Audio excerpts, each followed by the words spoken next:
আসসালামু আলাইকুম প্রিয় বন্ধুরা, আজকে তোমাদের দেখাবো যে কোনো প্রোফাইল বা পেজ যদি স্ক্রিনে দেখতে পারতেছো এরকম যদি হয়, অর্থাৎ your profile is no longer recommended, অর্থাৎ তুমি যে ভিডিওটা ছাড়বা এই ভিডিওটা অন্য কারো কাছে ফেসবুক অ্যালগোরিদম সাজেস্ট করবে না।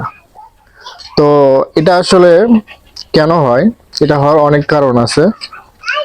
মূলত যে কারণগুলো, এটা হলো যখন তুমি অন্যের ভিডিও ডাউনলোড করে কাটছাট করে ছাড়বা, এটা তোমার কপিরাইট ধরতে পারবে না অ্যালগোরিদম, বাট তোমার এটা ডুপ্লিকেট হিসেবে ধরবে, তখন তোমার রিস্কটা কমায় দেবে।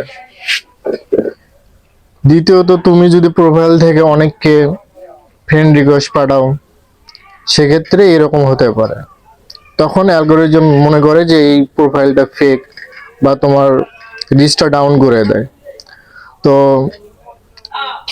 এখন যে সমস্যা হয়েছে, এই সমস্যার জন্য তুমি যদি ভিডিও করো, তোমার শুধু বন্ধুদের কাছে যাবে, তোমার ভিডিও ফিডে কখনোই যাবে না বা অন্যদেরকে দেখাবে না। তো এখন এখান থেকে আমরা এটা সলভ করার চেষ্টা করব। তো এটা আমার এক ফ্রেন্ডের আইডি। তো দেখো, এখানে রিচ এখনো ডাউন হয় নাই। তো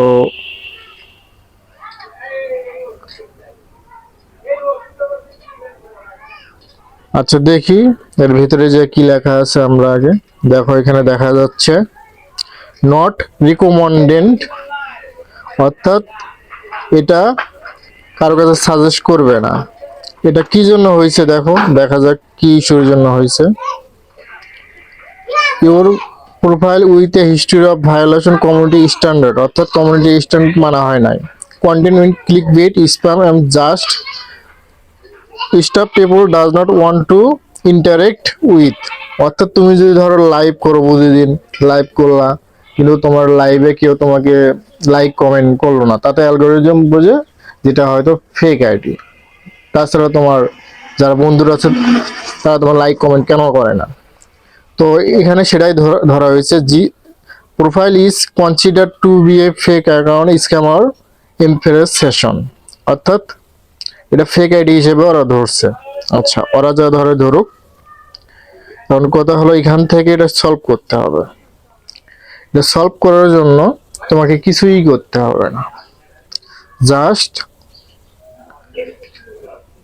3-4 দিন তোমাকে লাইভ করতে হবে, অরিজিনাল লাইভ, নিজের লাইভ। লাইভ করার পরে দেখবা এই স্ট্যাটাস ফেসবুক নিজেরাই এটা রিমুভ করে দেবে। সো এটা নিয়ে কখনো টেনশন বা দুশ্চিন্তা করার দরকার নেই, এটা একা একা চলে যাবে, তুমি তোমার নিজের কাজ নিজের গতিতেই চালিয়ে যাও। তো আজকে এটাই ছিল।